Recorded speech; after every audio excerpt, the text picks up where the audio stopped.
We could keep this very short. Galway are definitely going to win. There's a lot of lads down the Haskell that'll be getting statues before me, so there is. Described as a blessing that thought he was missing. Strange kind of blessing, Patrick. That national narrative and does my head in. That we're reliant on Joe Canning. Like, oh my God. Turkey Burke was in full forward, causing all sorts of problems. Then they were able to bring Badger on for Turkey. Some might say he did a good job on Conor Whelan. I would say, from my point of view, that he spent half the day assaulting him.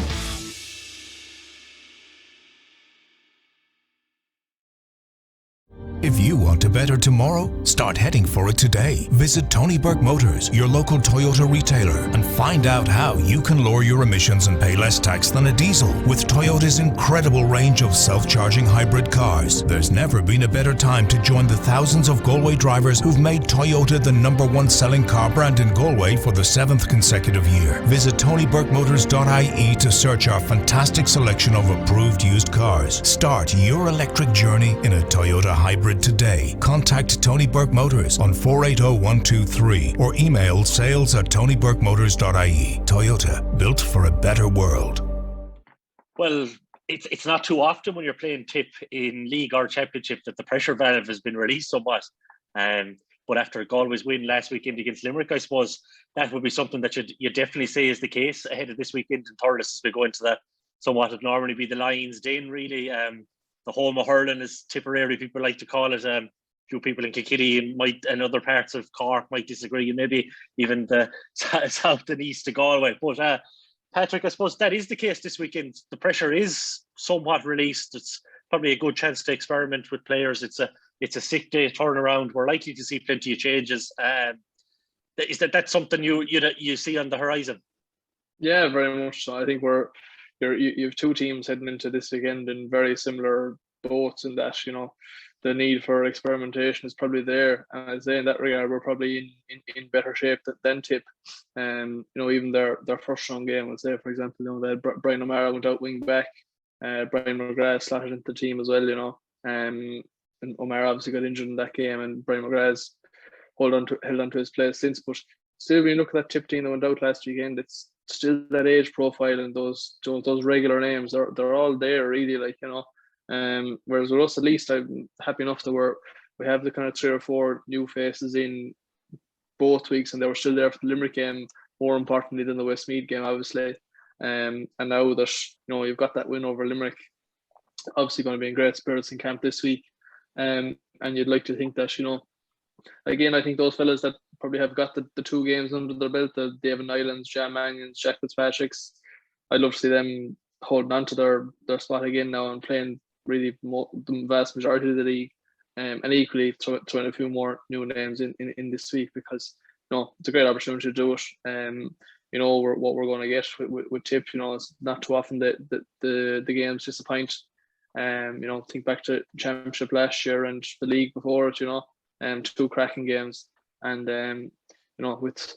with all the talk that's been going on about the state of hurling that in the last couple 2 weeks since we got going, this could be the game that hopefully might begin to change the narrative a small bit. Yeah, the state of hurling. I'll go on another rant here now in a few minutes if you're not careful. Yeah, you're frightened John Kylie into apology with the rant the other day. Yeah, I tell you, there's power in this podcast, yet, isn't there? I know. Geez, I'd say it was far me. But just before we move on, I suppose just on that Kylie thing, strange withdrawal. I'm maybe it's the journalist in me, and no more than yourself, that I'm maybe a small bit skeptical behind his motives as to why this suddenly weird to issue a statement to the Examiner.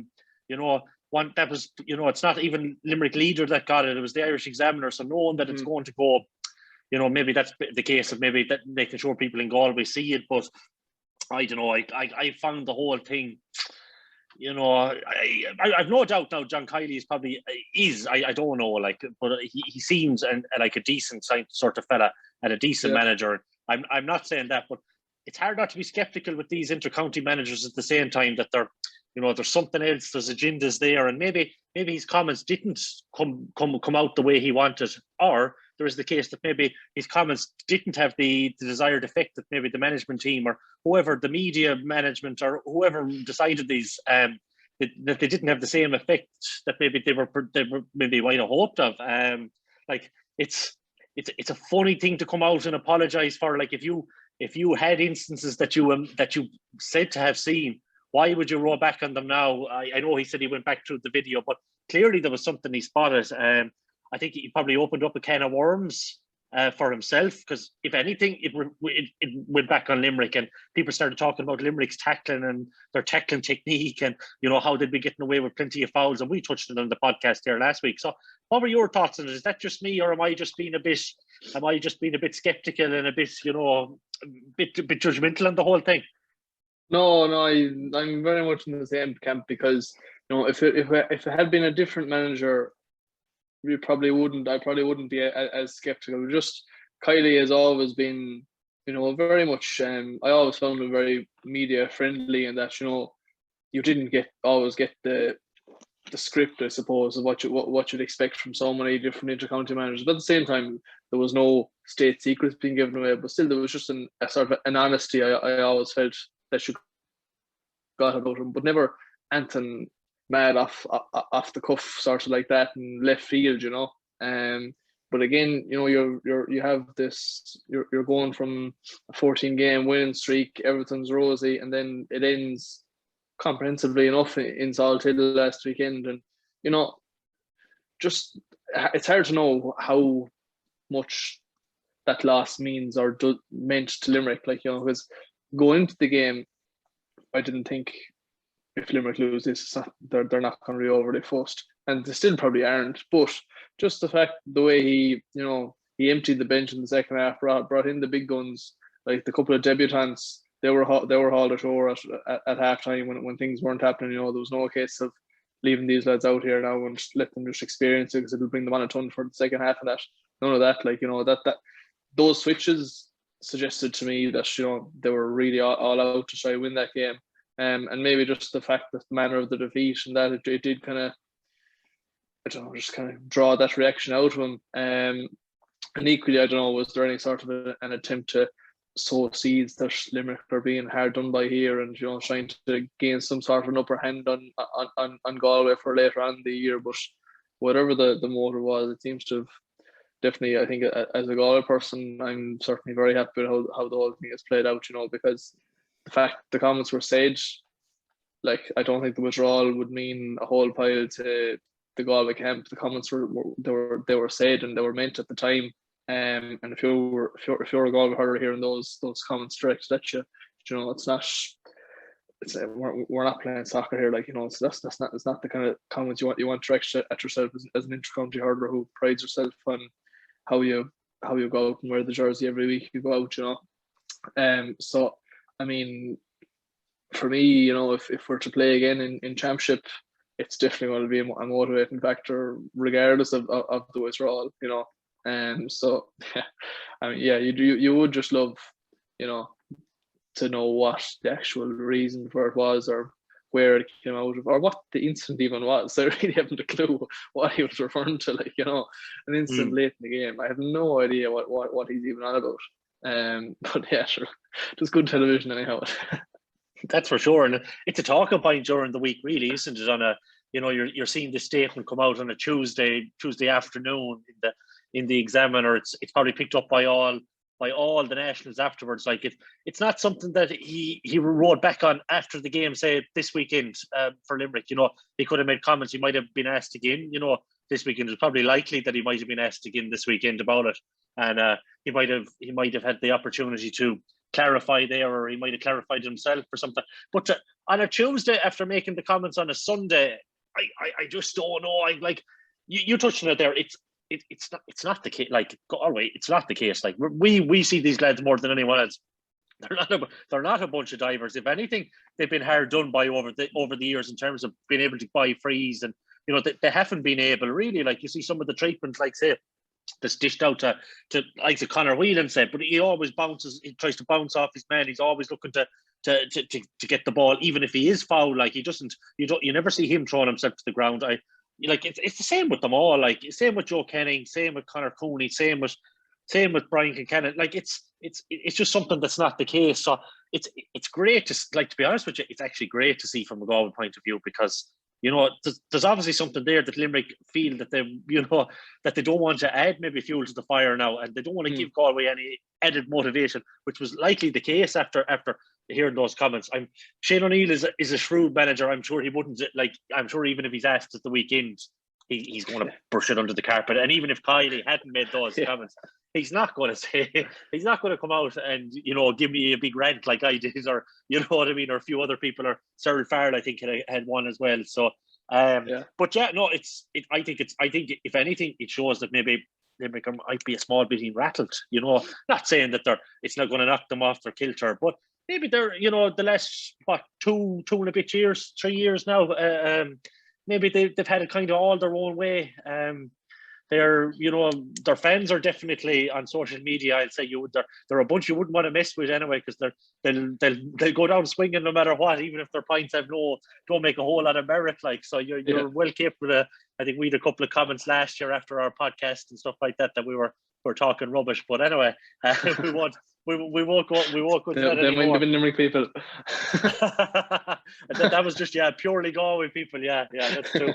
But yeah, no, I'd agree wholeheartedly. I think it's been very good. It's actually been a good thing from a Galway standpoint. There probably won't be much made of it in the camp. I'd imagine they probably just pushed it under the carpet. They're not really even going to. They mightn't even have discussed it, to be honest with you. If it comes up again, though, it might be something said before they take the field. And all for it. The more fire Galway can get, the better. Because my hope is that Limerick over the last 2.5 years, they're a team that kind of consistent form. They don't really seem to be able, I'm not saying they can't up it, but they're very stagnant, and there's no ups or downs in their performances. But last weekend there was a big drop in their performance. Like last year, they went unbeaten. 2018, after they bet Galway, they went on a fine run. Now I know they had a defeat or two in Munster, but they were still, the performance levels were around the same level. And since they've won the All-Ireland, they've been more or less around that level. They're a bit unlucky that they were maybe outworked against Kilkenny in the 2019 semi-final. Line ball that was deflected as well, could have very easily, drawn that game, or could have taken it extra time or whatever. But I'm just kind of a small bit curious now whether they can play themselves into a bit of form over the coming weeks. It's not that easy to do. We have a very short lead in now to championship, so that if anything else would be interesting. But anyway, this isn't a Limerick podcast. We're previewing Galway against Tip. It's supposed to be probably arguably Galway's biggest rivalry in championship campaign, if maybe not Clare, or maybe a small bit of new one with Kilkenny. But so we'll move on. This game, Galway against Tip, ahead of the weekend. I know it's a league clash, but championship fair, these are two teams that always seem to bring out the best of.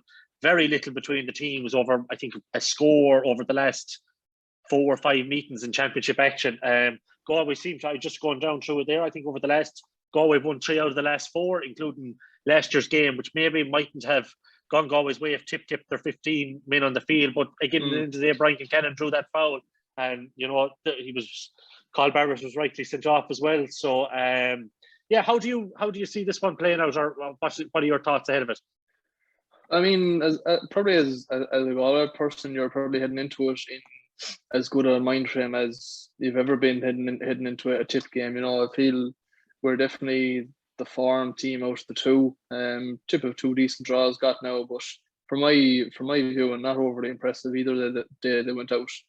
Certainly not to the level Galway were last weekend in particular, and obviously the Westmeath game. I don't know, we can't really read a whole pile into that, obviously, but the manner of the win obviously was quite impressive. But I think the players that we're bringing into the team are having a bigger impact than what Tip are doing, and I think that we're that older generation that we have in our team are probably in a better place than Tip's their same version of that.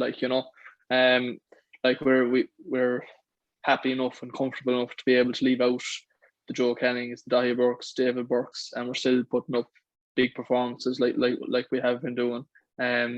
Whereas Tip, they've called on pretty much everybody again. Pádraig Maher was back in the team at halfback. You're just looking down through their team. Brian McGrath fullback is nearly he's nearly the only sort of new face that was there. I know Willie Connor's getting an extended run in the team this year now, but like John McGrath was back in, Bubbles was back in. No, don't get me wrong, very, very capable players. But I just don't know, are they really firing at the level that they would say 2016? We remember the damage Bubbles and John McGrath did against us. They're certainly not those players at the minute. Whatever they will be by championship remains to be seen, but certainly not at the minute anyhow. That's for sure. And you go down through the team there from the last day, like even in a league game against Cork, it's still you're looking at Cathal Barrett, Pádraig Maher, Heffernan, Kennedy, Ronan Maher, Noel McGrath, Jason Ford, John McGrath, Bubbles, and then you're springing Michael Breen from the bench, Bonner Maher, Brendan Maher. Like these lads have huge miles on the clock at this point as well. Whereas Galway in that sense, and you're dead right when you say we probably introduced since O'Neill has come in as manager and his management team, they've really brought through kind of a lot of fresh faces. You have a new goalkeeper, you have a few new defenders, you have a couple of new lads in attack, you have your players that are probably gone to another level again, than from 2019. Whereas if anything, Tip appear to be going slightly backwards all the time. It's interesting that just the management styles, because at this point Sheedy has only 1 year left in his contract, as far as I know, that he has only 1 year left in his contract. So where is the focus on him to actually say, you know what, I mightn't reap results this year, but Tip might be in a better place if I bring through a few more lads, like say your Paul Flynn's or your Dylan Quirks, or there's I know he's offered McGrath in the defender game time, and Barry Hogan, the goalkeeper, as well. But other than that, it's pretty much of muchness. This isn't really there in the Tip. It's, if anything, things can get a bit stale, and he seems to have. When the game is in the melting pot and stuff like that, he's not looking to the newer faces currently in the league. Anyway, he's going back for your usual, your Michael Breens, your Brendan Mahers, your Bonner Mahers, these type of lads, which from a Tip point of view, you would be slightly worried about, considering what they've won across under 20 and under 21 over the past few seasons. And that's the thing. If they didn't have the success to back up that argument that they need fresh faces in there, you'd be saying, look, you can't just throw lads in for the sake of it because they're young. But the talent is there. I think of some of the names that have come through and been so good for the underage teams the last couple of years, like even Conor Bosch, Billy Seymour, your Craig Morgans, Ger Brown's not left the squad. Don't know what that was about. These are all players that, as a Tip fan, you'd say, I want to see these lads all getting plenty of game time in the league and see how they get on. But there's no sign of any of them. We touched on the one or two that are there, but that's not going to make the difference that Tip need come championship. Even the likes of Morris now at this stage, he's probably three decent seasons put in with that Tip senior team. Mark Yo kind of the same way. Two brilliant minors. They both did an awful lot of damage against us back in, was in 16 was the year they hammered us, I think, wasn't it? But haven't really stepped up to the mantle, like you would have expected of players of that quality. We'll say, they will be on the same minor team as Brian Concannon. They would have played against each other in 15, and there's neither of them are Brian Concannon, and we're arguably better minors than Brian Concannon.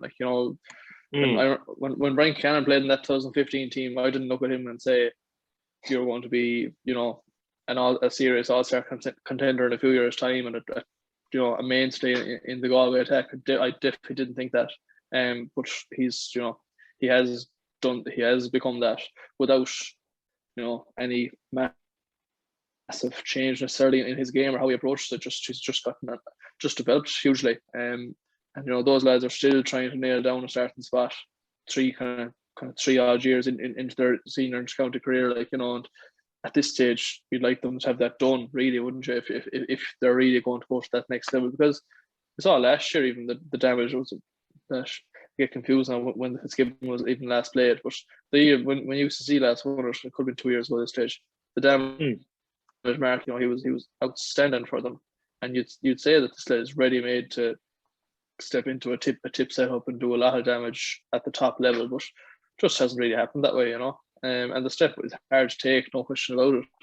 But when you have all the tools there to be able to do it and you don't do it, must be frustrating for player and management, I guess.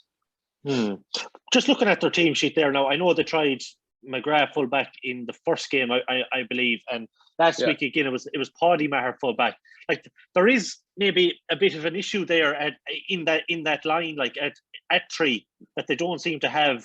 At this point, you probably should have a solid 3 nailed down, if nothing else, and build it from there. Like, I know Galway are trialing Garage McInerney, but if Garage McInerney didn't work out, we have Dahi Burke ready to step in there, and you know what you're going to get from Dahi. In terms of Tip, that might be a bit of an issue there. I think that Galway could get at that full back line. Ronan Maher was playing there in last year's championship, but he seems to have gone out to wing back now at this point. So that's an interesting switch, if nothing else. And I know he had a couple of shots. In fairness to them, I will add back in terms of there might be a bit of a problem in their full back line, but their half back line is particularly strong at the moment. You've Barry Heffernan in a great game the last day. I think he was on Dara Fitzgibbon. Seamus Kennedy's a fine hurler, and now you have Ronan Maher as well. So that line is probably pretty solid. It's a good line there, but I do think you could get a bit of joy out of their full back line. Like, next day, like if you're starting the next day, you're likely, why wouldn't you throw Brian Concannon in if Brian Concannon is to start in on Cathal Barrett again and cause them the world of bother? And if Cathal Barrett doesn't want to mark Brian Concannon, that's fine. Brian Concannon will pick up someone else, or that someone else will have to track him then, which is more of an issue. But I do think they can be got at there in that full back line in particular. I know their half back line is strong, but that would be something I would go. Would that be something you would go along with as well? Yeah, I think it's the fact that it just changes so regularly. Because you're Ronan Maher he spent time in the full back line against Limerick the week before as well. And then out in the half back line. Barry Heffernan is always named at 4 and playing in the half back line. Now, Seamus Kennedy seems to be the one lad that Sheedy is trying to make Seamus Kennedy his 6. That's kind of how it appears through 2 games, and that's definitely the right approach to be taken. You need just give somebody a bit of time in a certain position, like if Paddy Maher is his best bet at 3 at this stage, they're probably in a bit of bother, because that's been seen to be exploited in previous games, in recent times when it's been tried. He's definitely at his best out in that back line. So it's not like they really haven't had James Barry filled the spot for a good while and did a decent job, but it's kind of Paul Kern was the last real solid out and out fullback that they had, that was playing there every day and doing a job every day, and that's the guts of nearly 10 years ago since he was in it, so it's certainly one of those positions that can be really troubling to fill.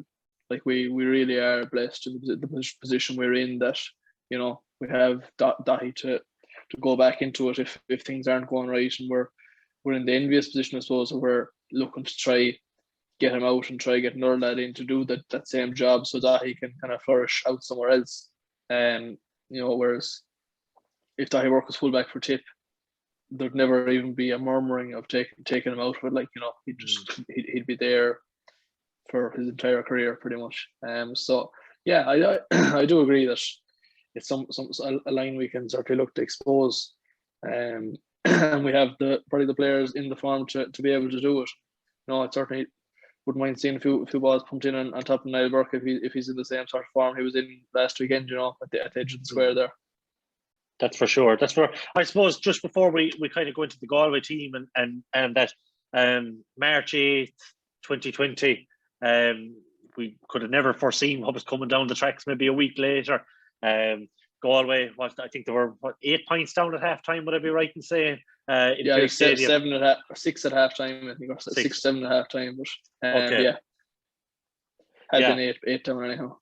Had been 8 down. Okay, yeah, that's right. And you were probably looking at yourself, you're thinking, geez, we're under a bit of bother here. The rain was pouring down. Tip, I think it was John McGrath was having a bit of joy there. I think he was on Paul Killeen as well.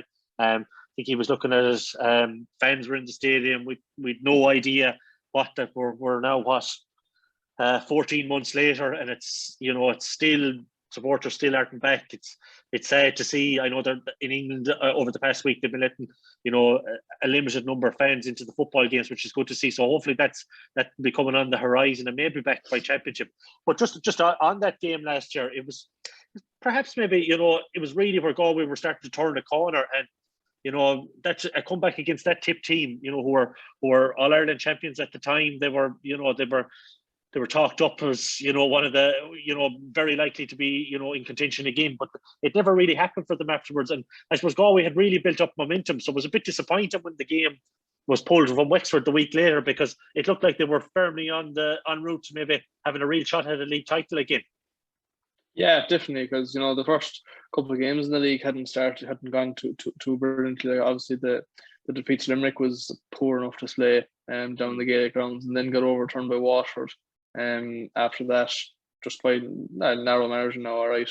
But before the Tip game, we had just beaten Cork, and that felt like a start, really, winning that game. And then we were there inside in the stadium, and Tip rattled in 3 first half goals in typical Tip fashion, and we thought, geez, we really are in bad shape here. But that second half display was outstanding. Like, it was, I think, 3-12 we scored in the second half.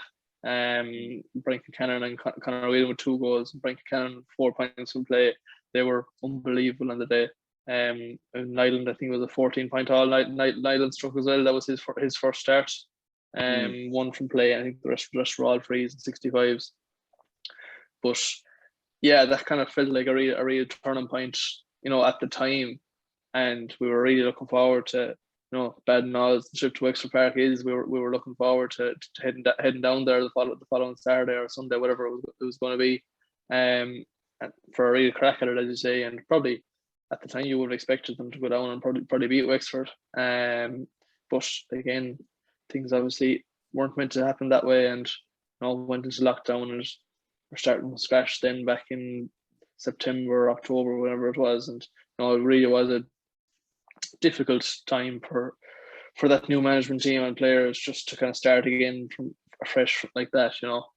So all in all, the value of that Tip game probably was never really felt in that what they could have done in the weeks leading on from that. And then obviously championship would have been another month or 6 weeks after that. So I probably never felt the full benefits of it.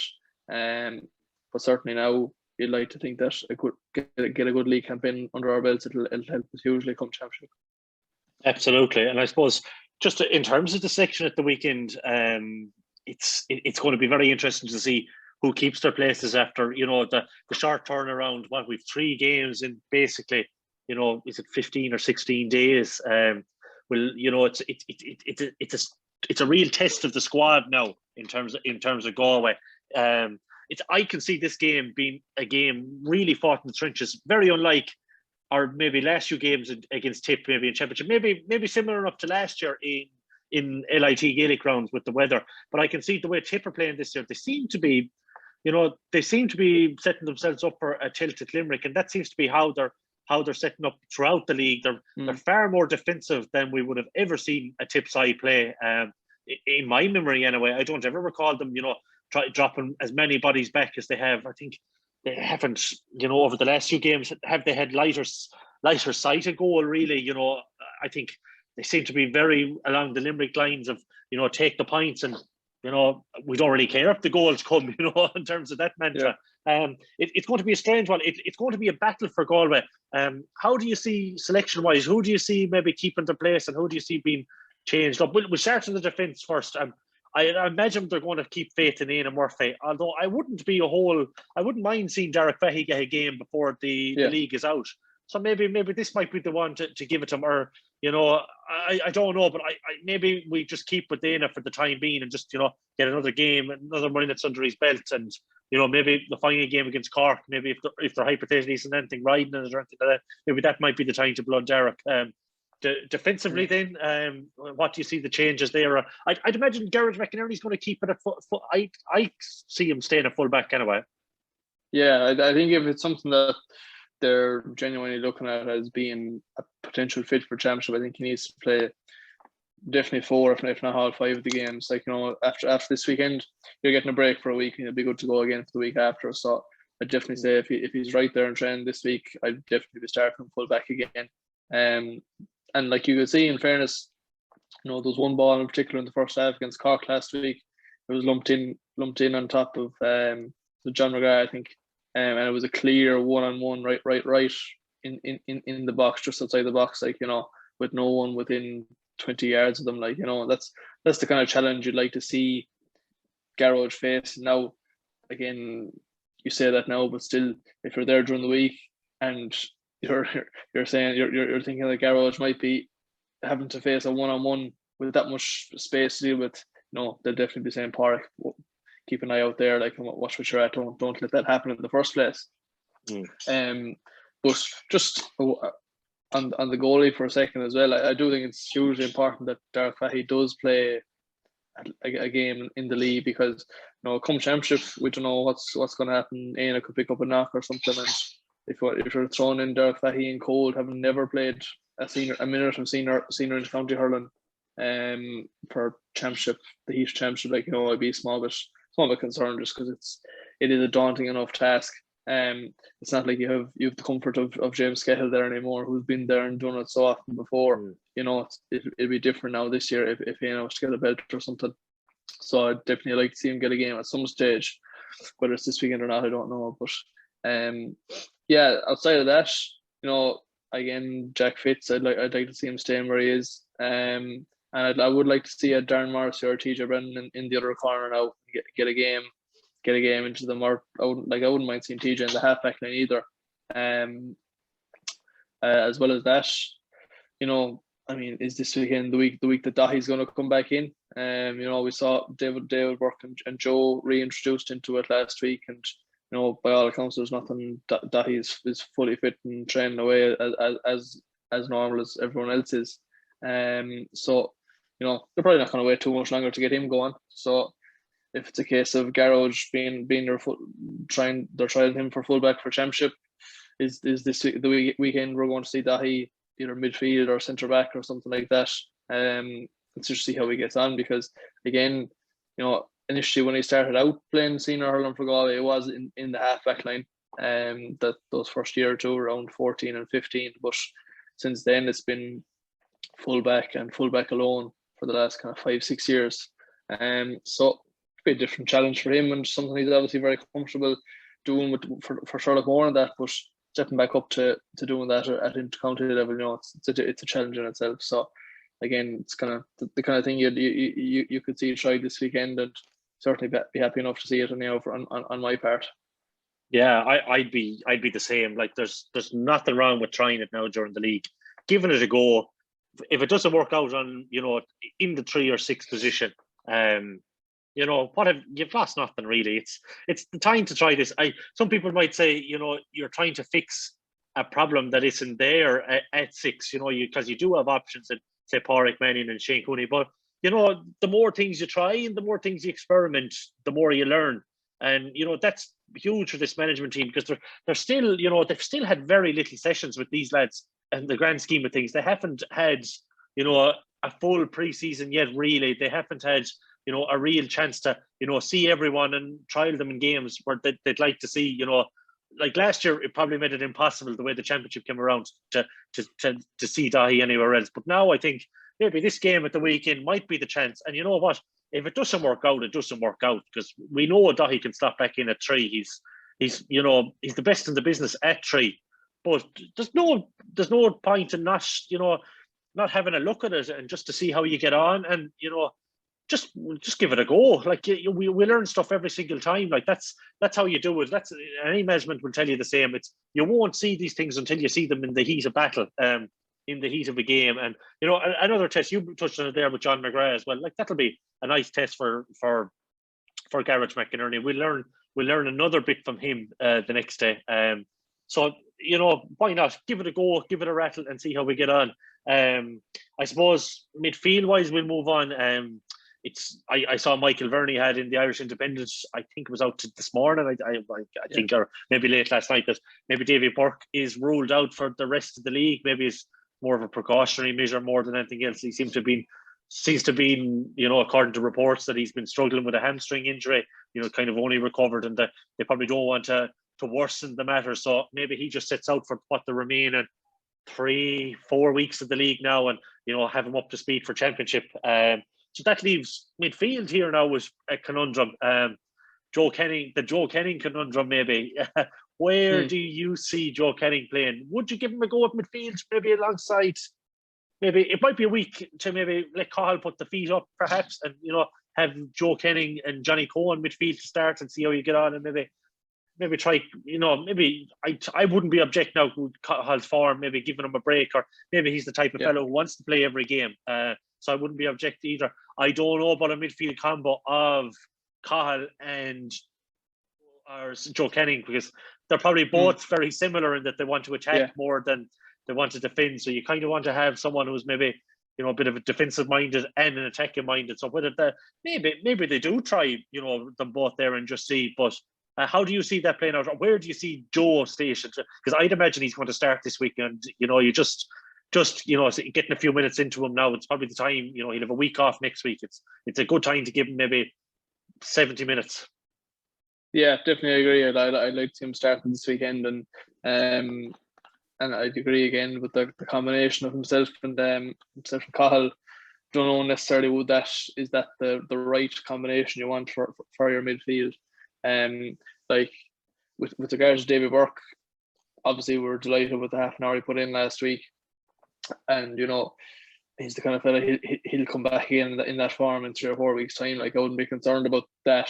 And him missing the rest of the league or anything like that. I would have liked to see a bit more of him and Cahill playing together in the next couple of games of the league, and because again, you just like to have these pairings nailed down come championship. So we're not going to see that now for the next few weeks, which is a bit of a shame.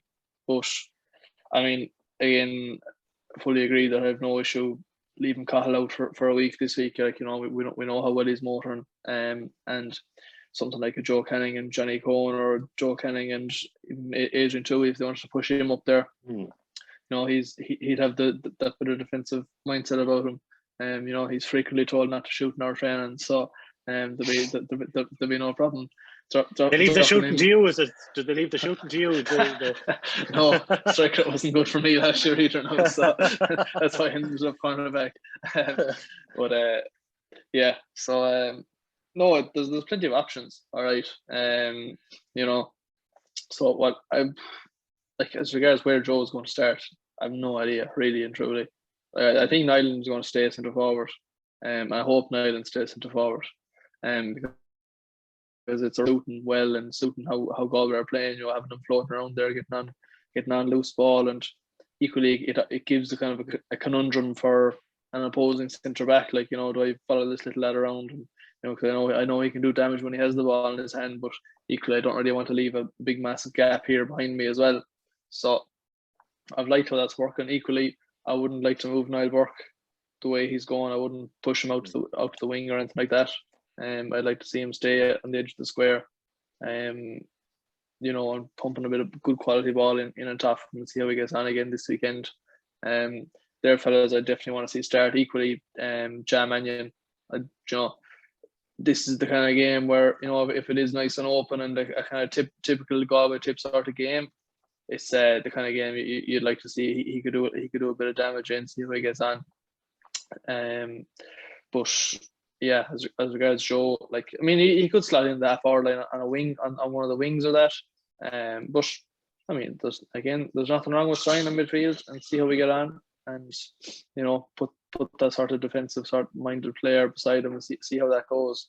The options are plentiful, and we're in a position where we're kind of free to experiment as such. There'll be no relegation or anything like that, and you're only looking ahead at the top of the table more so than down the bottom. So they're in a good position anyhow to try whatever they feel might work come championship, because that's what it's all about, really. You made the point about Dahi, and if it ain't broke, don't fix it. But at the same time, you reflect back to that time, kind of 5-6 years ago, when Dahi made the switch back to full back. Dahi was hurling very well in the half back line at that time too, but we had a problem, and really switching Dahi back to full back was the reason we went on the run we did, and we won the All Ireland in 17 in my mind, because it was a problem, no question about it, full back, and he sorted that, and it took Galway from a level where they're competing for the All Ireland to where they actually won it. And equally, that's kind of where they want to go from now. Like, they competed for it last year, they gave Limerick a rattle, but they didn't beat Limerick. So maybe they need something a small bit different to actually beat Limerick, and maybe it is Dahi at 6. Maybe he can dominate a game totally, and Garrod can be a replacement at 3 that can do a job for us back there, that fullback isn't a problem. And then you have Dahi outside, please God Lord in it, you know. But that's what you're doing as a manager. You're trying to find the combination that gets the max out of your team. And maybe looking at the game last year, they think there's something can we because it was a problem. Our half back line was a major problem in that game last year, you know. Think of the 2 wing backs, and equally Keane Lynch did plenty of damage to forward, like, you know, it was a major problem. And maybe Dahi could help shore that up and make that a real dominant line for the rest of the season. So, I mean, again, as you say, now is the time to try it. Jesus, yeah, and even at that, it'd be some prospect and some daunting halfback line. Well, as you mentioned there, like, say, hypothetically, say you have Aidan Hart, Adrian Toohey, Pádraig Mannion for, you know, the wings, maybe Finton as well. So you could hypothetically just picking names on the top of my head, Pádraig Mannion, Dahi, and Finton. Like, that's a line there that's, you know, is probably, you know, it's every bit as good as what Limerick have to offer in that line that they say there between Dermot Burns, Declan Hannon, and Kyle Hayes. So yeah, it'll be definitely something worth experimenting with anyway. You mentioned on attack there. It'll be interesting with Joe. There's probably the case maybe that you could start Joe wing forward, maybe give Cahill a half with Johnny Cohen, and then bring Joe out, and maybe, you know. Cahill had a bit of effect too, because he moved a bit into attack last week as well when Joe did come on. So that was interesting, and that's probably where he had a bit of devastating effect. So those 2 lads could switch it in and out amongst themselves, and, you know, cause a bit of a headache there for the Limerick or the Tipperary attack, should I say? Regardless of that, I hope it's going to be an exciting game. I have a feeling it could be it'll be one of the harder Tip Galway games, especially with the rules at the moment. We're not going to get into them again now because they're done to death everywhere. Tired of listening to us at this point. It's where we were watching the worst hurlers in the world, like you're not your Joe Kenny, Cahill Mannion, Keane Lynch, these fellas around. I've said it to you in the past. Some of the games myself and yourself have had to watch over the years, you know, covering various games. There's a lot worse you could be watching. I'll put it that way. Regardless of rules or freeze, you're watching the best of the best. But I'm sure some people will disagree. But it's going to be a good test for Galway, Patrick. Plenty of Tip always provide tests. If nothing else, they have the forwards that will test us. They will pose us questions. Jason Ford in particular seems to be in red hot form. We can't cough up too many frees because he just seems to nail everything. So it's looking like a game we'll have plenty of answers from a Galway standpoint afterwards anyway. Yeah, definitely. And I think if it is that sort of a battle that you reckon it might be, and definitely the way Tip played on last weekend would suggest that it could well be like that. You'd have to say that'll suit Galway more than it'll suit Tip, like, you know. Certainly I'd be welcoming that sort of a game if that's the approach they're going to take, because physically we're definitely in better shape than Tip are at the minute, you know. So for me, I think if they're opening it up, and like put it this way, when was the last time Tip beat us without scoring a goal? I can't remember anyhow. You know, that was always the fear with Tip, was the damage they could do in front of goal, and the goals they could get, and how they could expose our full back line at different times. And that if they don't have that same threat this weekend, you know, I'd be expecting a Galway win anyhow. That's for sure. That's for sure. I think I'll echo those sentiments, and look, we'll leave it there for this week. Just before we go, as usual, thanks to the show sponsors, Tony Burke Motors. Anyone looking to buy new, used car or anything like that, be sure to check out TonyBurkeMotors.ie, or else call into their showroom in Ballybrit. I'm sure they'll be happy to sort anyone looking for a car, and if you want to give them a shout saying that you heard about them from us, we'll be more than happy. It's great to have them on board as usual. game is at what's early start on Saturday. It's Yeah. 1:30. Half So one. 1:30. So it's, you know, it sets up the weekend. You can relax afterwards. You can enjoy the rest of the weekend afterwards. So it's probably a good thing in that. It probably makes it a bit easier to get it in for maybe people with families and stuff like that. But I suppose if we can't travel at the moment, it doesn't really matter a whole pile. You know, the start time, I'm happy enough. It'll be good test in Galway, and please God we'll come out the right side of it. So once again, Patrick, thanks for joining me. We'll be back probably early next week. Just looking back at the Tip show, we'll only have one show next week because there's a week's break. So we're being overworked and underpaid at the moment. So we'll leave it there. We won't complain anymore. I'm doing enough of it over the last 2 episodes. So thanks everyone again. Please God, Galway come out on top against Tip, and we leave it there. Thanks a lot.